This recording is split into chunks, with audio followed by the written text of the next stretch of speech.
In a small town where racial tensions were palpable, a black general in the U.S. Army, General Malcolm Johnson, was returning home from an overseas tour. Respected and admired, he was a role model for many, especially for the young people of his community. His actions on the battlefield and his treatment of others with dignity had made him a symbol of strength and resilience. The townspeople had watched him grow up, and to them, he embodied the promise of a better future. That day, he drove slowly in his company car, savoring the beauty of the landscape around him, from the majestic trees to the family homes. Every street corner evoked memories of his childhood, dreams of grandeur and change. As he moved forward, he couldn't help but think about the impact he had on his community. His mind was occupied with youth mentoring projects, initiatives he wanted to establish to help promote education and empowerment within his community. However, this sweet reflection was suddenly interrupted. He was arrested by Officer White, a white police officer with a history of discrimination. The agent, known for his prejudices, approached the car with a condescending attitude, as if he did not recognize the man in front of him. The agent's arrogance was palpable. He stood straight, his uniform immaculate, and approached Malcolm with a mixture of defiance and suspicion. "What are you doing here?" he asked, his voice betraying an arrogance far beyond his function. The general, although surprised by the question, remained calm. He knew that reacting with anger would only make the situation worse. "I am General Malcolm Johnson, United States Army. I'm heading home from a mission," he replied calmly, pointing to his badge on the dashboard. Malcolm hoped this would be enough to appease the agent, but Agent White was not convinced. His suspicious look and insistent questions quickly revealed his prejudices. "You stopped here for a reason, right?" he insisted, his tone accusatory. Every word he spoke seemed intended to prove that Malcolm had no place here, in this town where he had grown up, where he had been admired for his service. The general felt a deep anger rising within him, but he suppressed it, aware that an explosion of frustration would only make the situation worse. Officer White abruptly asked Malcolm to get out of the car. It was a heartbreaking moment for the general, who had dedicated his life to defending the values of freedom and justice. Standing up, submitting to this humiliation, contradicted everything he had fought for. Yet he knew that Agent White could afford to abuse his authority, and that he, as a black man, had to show a patience and restraint that many could not bear. Malcolm opened the car door, careful to show that he posed no danger. "I'm just going home, officer. I don't understand why I'm being arrested," he said in a calm voice, trying to defuse the tension. His heart was beating faster than usual, but he wouldn't let this confrontation define him. In his mind, he recalled times when he had faced similar adversities, knowing that he had always found the strength to overcome them. Officer White, however, showed no signs of leniency. "Your presence here is suspicious," he retorted, moving closer to Malcolm, his face inches from his, causing a tense and oppressive atmosphere. Malcolm could feel the humidity in the air, sweat beginning to bead on his forehead. He realized that the agent was not looking for the truth, but rather to assert inappropriate dominance. Passers-by began to gather, intrigued by the scene unfolding before their eyes. Murmurs circulated, some supporting the general, others expressing indignation at the agent's attitude. Malcolm, feeling their gaze on him, stood up straighter, determined to remain dignified, despite the humiliation he felt. He knew he was not only defending himself, but also representing all those who had suffered under the weight of prejudice. "You know who I am, Agent," he said, trying to make eye contact that would show his inner strength. "I am a general. I am a man of honor and service. I'm not going to let myself be treated like a criminal." Every word he spoke was loaded with conviction, a desperate attempt to make his voice heard in a system that seemed deaf to the truth. He hoped his statement would resonate with those watching, reminding them that dignity does not depend on skin color. Malcolm knew he was more than just a soldier. He was a symbol of hope for his community, a beacon of resilience in a sea of adversity. However, Agent White, deaf to his words, continued to question him with suspicion, ignoring the impact of his behavior on an already vulnerable community. Each question, each accusation, was like a new razor blade cutting into the flesh of his dignity. Malcolm looked at the agent, his gaze hard and disdainful, as he felt torn between the desire to retaliate and the need to remain calm. This internal battle was one that so many of his peers had already fought, and he was determined not to give in to provocation. The murmurs in the crowd around him grew louder, every spectator aware of the injustice taking place. Familiar faces, friends and members of his community, looked on with palpable concern. Some seemed divided, others displayed muted anger. Malcolm knew that every second that passed added more pressure on him. This situation was not only a personal ordeal, but a moment that could influence the opinion of an entire generation. Malcolm sat up, taking a deep breath to calm the tumult within him. "Agent White," he began, his voice now louder and clearer, "I respect you as a member of law enforcement, but I also demand respect as a citizen and military member. My service to this country and my community should not be a reason for distrust." He knew his words were powerful, that perhaps they could break through the shell of arrogance that surrounded the agent. But Agent White, imperturbable, waved his hand away, continuing to insist on unfounded accusations. This reaction strengthened Malcolm's resolve. He knew that, in the face of injustice, it was imperative to remain firm. He remembered his own struggles, the sacrifices of his ancestors, and the path he had blazed for himself and others. In his heart, he knew that this situation, although difficult, could also pave the way for meaningful change. He began to think of the young people watching him, those who needed to see a model of integrity and strength in adversity. If this experience could show them that they could stand up and fight for their rights, then it would have value. Perhaps this moment would be the catalyst for a broader conversation about systemic racism, an opportunity to raise awareness for those who might be trapped in their own biases. Malcolm gave Agent White one last look, promising himself not to let this slight fade into oblivion. He stood firmly grounded in his truth, ready to fight for what was right. The heat of the sun reflected on his uniform, accentuating the contrast with the shadow of contempt that weighed on him. "I am not here to provoke a confrontation, but to defend the dignity of my community and my own," he asserted with renewed determination, his voice ringing with quiet strength. "This city deserves better. We all deserve to be treated with respect, regardless of our skin color." At these words, a silence fell among the spectators. Some nodded, others took a moment to absorb the importance of what he had just said. It was not just a personal statement, but a call to collective conscience, an invitation to reflect on the ingrained prejudices that plagued their community. Malcolm was more than just a general. He embodied a movement, a resilience in the face of oppression that had persisted for too long. He remembered the stories of his ancestors, those who had faced adversity with courage and dignity. Every step he took in his life was imbued with their struggle, with their determination to change the course of history. Malcolm knew that this moment could become a turning point, not only for himself, but also for his community, which needed leaders, bold voices who stood up for justice. He inhaled deeply, absorbing the energy of those around him, feeling their support pulsing in the air. "We have the right to live without fear, to drive our cars without being questioned, to walk our streets without being suspected," he continued, his voice growing louder, more convincing. "Every day, people like me, like you, are treated like criminals when they are just living their lives. This must stop." Malcolm's words, full of passion and conviction, managed to touch even those who had until then been indifferent. Murmurs of agreement were heard from the crowd. Faces that had previously held neutrality began to display an understanding of the pain he expressed. They saw in him a reflection of their own struggles, and for the first time, the conversation about race and dignity took a deeper turn. Agent White, aware that the situation was beyond his control, felt growing discomfort. His usual arrogance was slowly fading, replaced by a palpable unease. Malcolm took the opportunity to observe him, waiting for the agent to become aware of his own actions. He hoped that this confrontation would be an opportunity for personal change, an awareness of the prejudices he carried within him.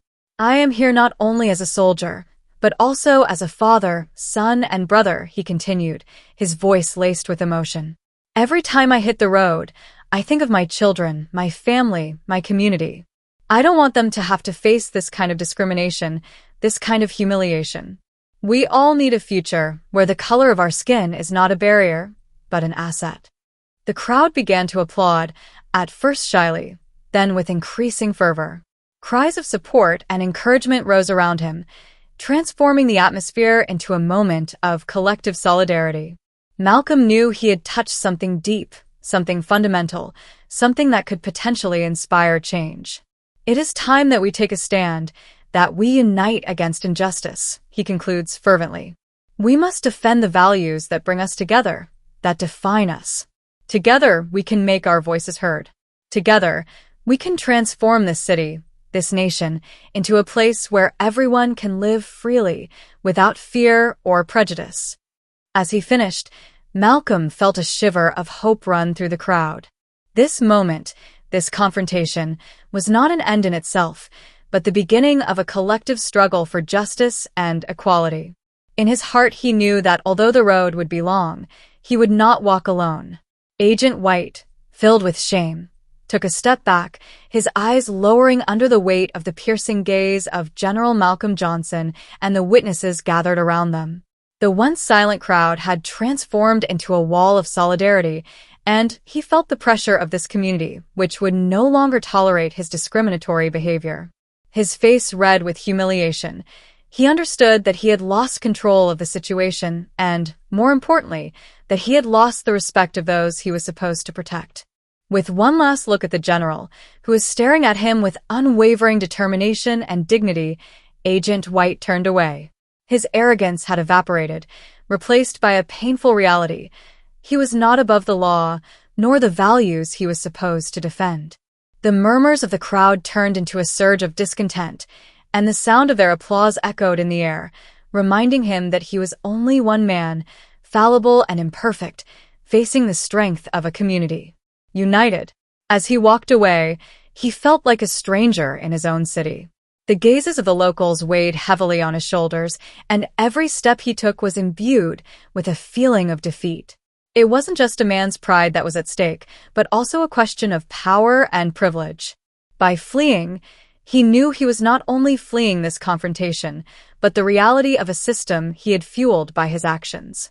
In his vehicle, he took a moment to breathe deeply. His heart was racing, and his thoughts were swirling around the meeting with the general. Malcolm's words still echoed in his head, and he realized that this experience would be etched in his memory. Perhaps, he wondered, it was time to reflect on his attitudes, his prejudices, and the way he exercised his power. The return home was not going to be easy. He would have to face not only his own conscience, but also the reaction of his colleagues and his superiors. As he started his vehicle, Officer White began to think about what he had learned that day. Shame gnawed at him, but at the same time, a slight feeling of change began to dawn on him. Maybe this wouldn't be the last time he saw General Johnson.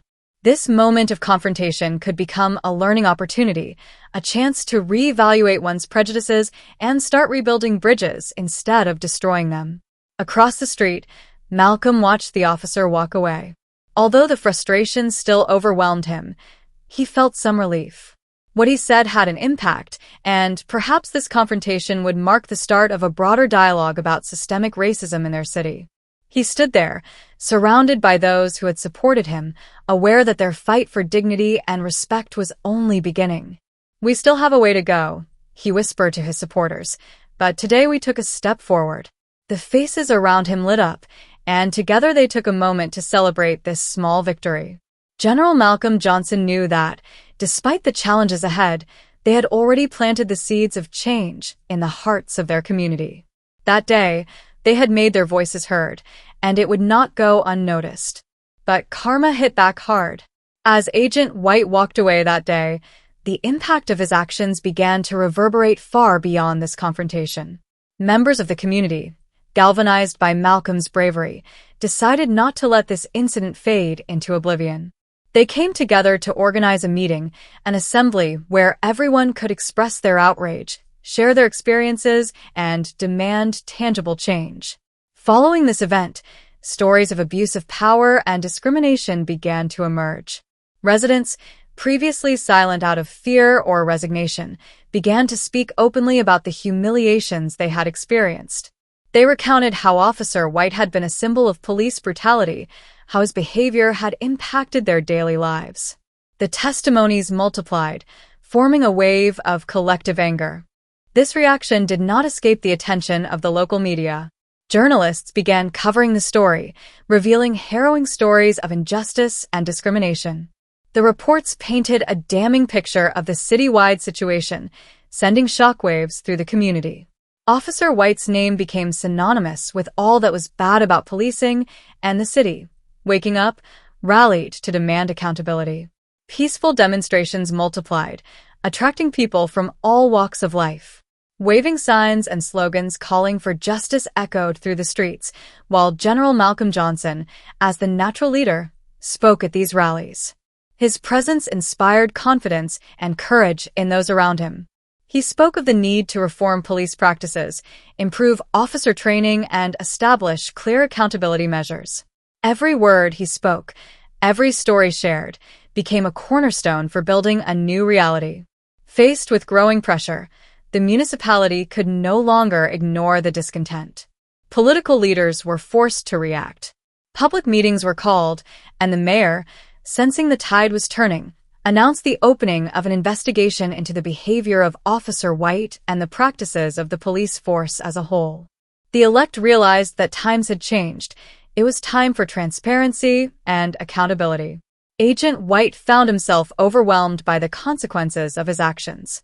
He had to face official complaints, internal investigations, and, above all, the disapproval of his peers. The shadow of shame followed him around every corner, and colleagues who once supported him now stood back, wondering how they could have ignored the warning signs.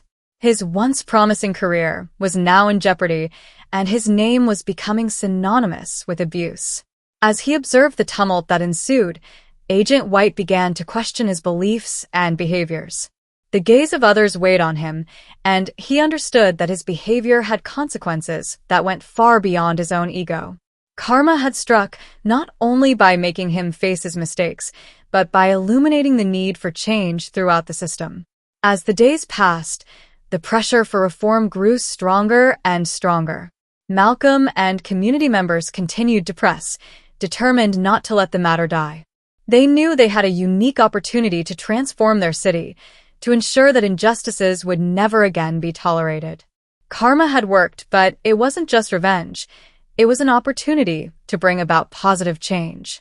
In the fight for dignity, Malcolm and his community had found their voice, and together they moved toward a future where everyone could live freely, without fear of injustice. The road would be long and strewn with pitfalls, but their determination to turn this pain into progress would never waver. As the mobilization grew, new alliances were formed within the community. Civil rights organizations, community groups, and even members of other communities, united by a common vision of equality, joined their cause. Together, they organized awareness workshops, civil rights seminars, and discussion forums. These events gave a platform to those who had suffered in silence, allowing marginalized voices to be heard and demand their rights. Malcolm, as a respected leader, became a key spokesperson. His wisdom and understanding of social issues brought valuable clarity to the discussions. At the rallies, he shared not only his personal experience, but also the history of past struggles that had shaped the journey of African Americans. His story inspired hope and resilience, and he encouraged everyone to take part in change, not to remain passive in the face of injustice. The media, which had initially covered the incident as a simple confrontation, began to explore broader themes of systemic racism and police brutality. Opinion articles, reports, and documentaries emerged, deepening understanding of the struggles the Black community faced on a daily basis. This helped to raise the awareness of many citizens who previously may not have realized the extent of these problems. The municipality, under increasing pressure from the community and the media, took concrete measures. Training on diversity and inclusion was implemented for the police force, and community representatives were invited to participate in the development of justice policies. An independent commission of inquiry was also created to examine allegations of discrimination within the police department. These measures, although late, marked a turning point in relations between the police and the community. But the path was not without challenges. Some community members, wary of change, were reluctant to believe the system could be reformed. Others, more radical, demanded faster and more drastic action. Malcolm, aware of these divisions, tried to bring together all points of view to explain that change, although imperceptible at times, required patience and perseverance from everyone. He knew that every step, no matter how small, contributed to a larger movement. As the months passed, victories began to take shape. Crime figures were falling in the city, and complaints against the police were beginning to decrease. Young people in the community, inspired by Malcolm's commitment, also took the lead, getting involved in civic activities, registering to vote, and organizing mutual aid projects to strengthen ties between different groups of people. The city.